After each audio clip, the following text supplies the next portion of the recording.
statement on those issues. I think that's a wise political move for him to make. What about what should happen in Gaza right now, President Carter, with the continued blockade?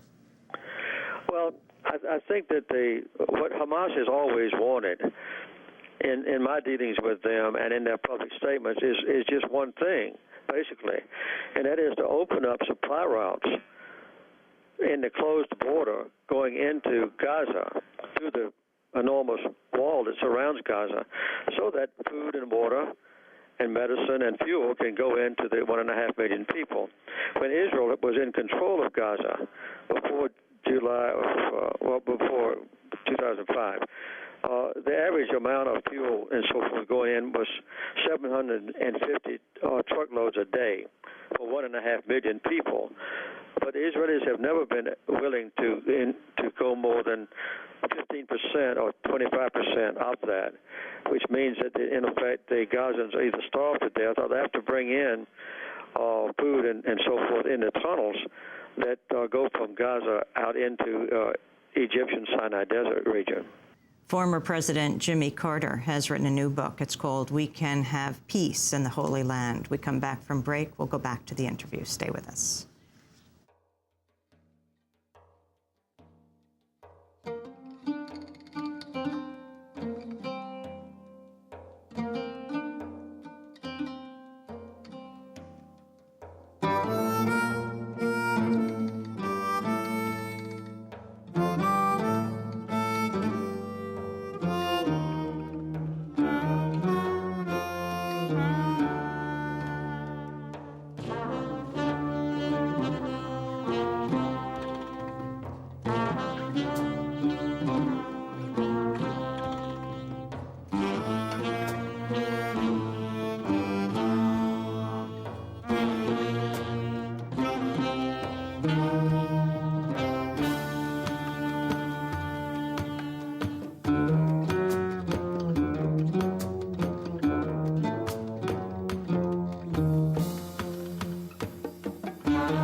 Rabbi Abu Khalil, Moments here on Democracy Now!, democracynow.org, The War and Peace Report. I'm Amy Goodman as we return to our interview with former President Jimmy Carter, his latest book, We Can Have Peace in the Holy Land. President Carter, on the issue of Afghanistan, Barack Obama made his position known early on Iraq, saying he was opposed to the war with Iraq, even before the U.S. invasion. But on the issue of Afghanistan, he is for a surge there.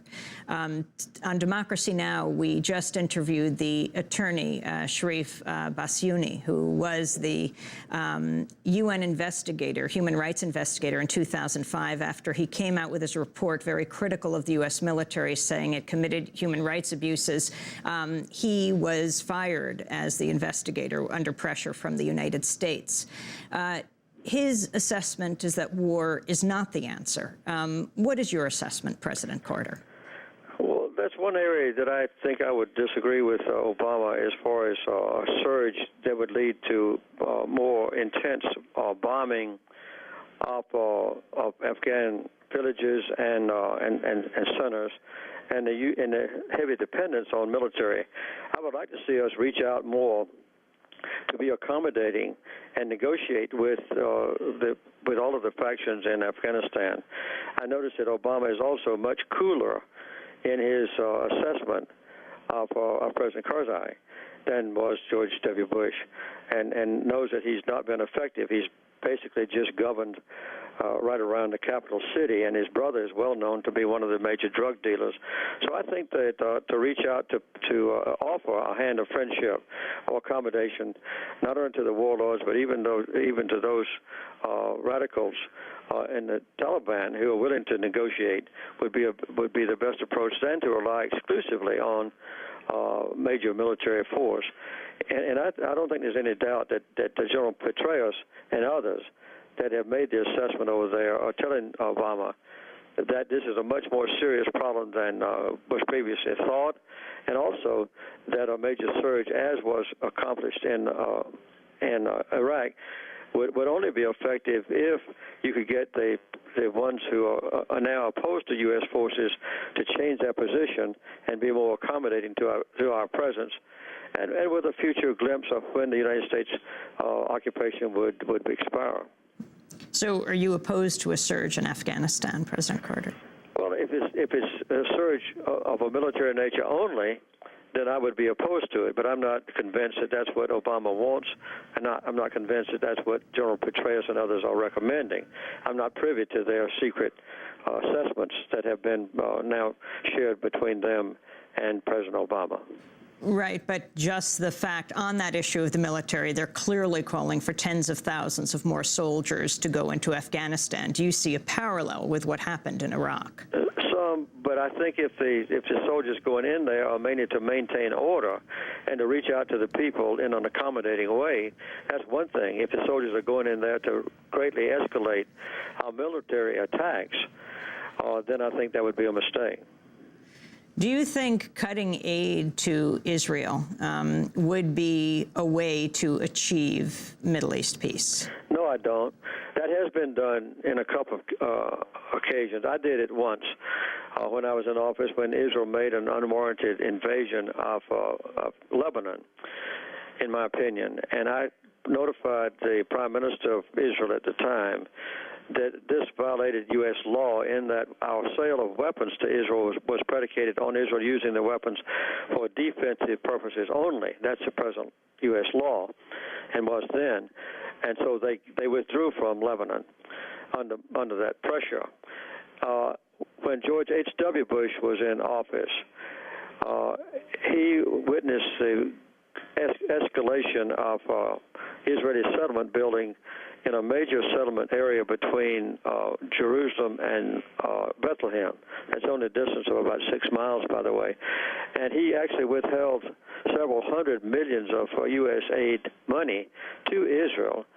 And then Prime Minister Shamir backed down and stopped construction on that particular settlement area under pressure from the United States and the withholding of actual funds. I think $400 million was finally withheld.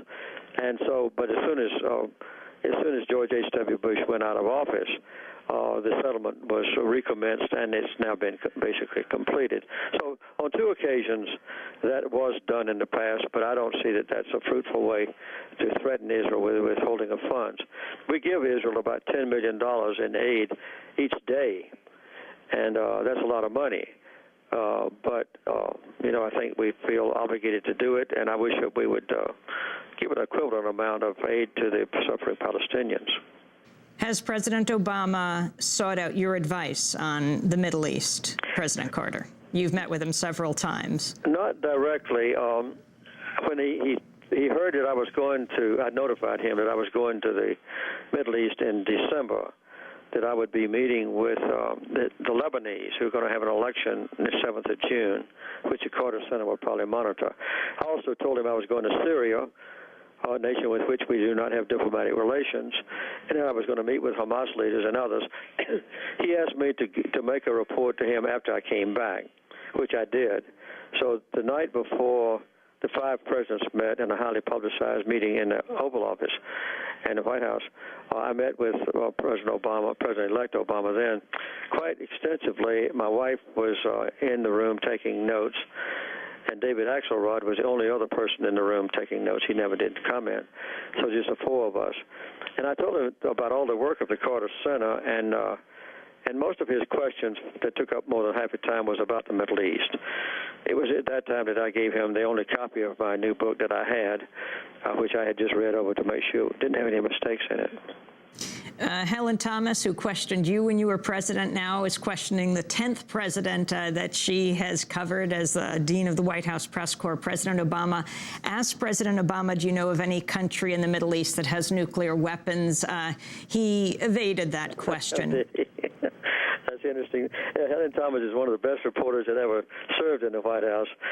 She used to give me some tough questions, which I never avoided, by the way, but I noticed that later in George W. Bush's term, he did pretty well excluded Helen Thomas from the approved interrogators of him. But I think she asked a very very appropriate questions.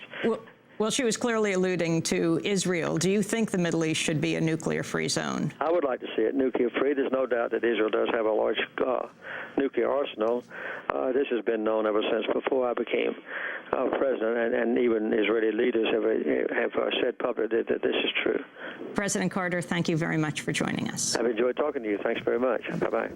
Former President Jimmy Carter. His latest book is called We Can Have Peace in the Holy Land. This is Democracy Now!, democracynow.org, The War and Peace Report. We're broadcasting on over 750 stations, on Pacifica and NPR stations, low-power FM, college and community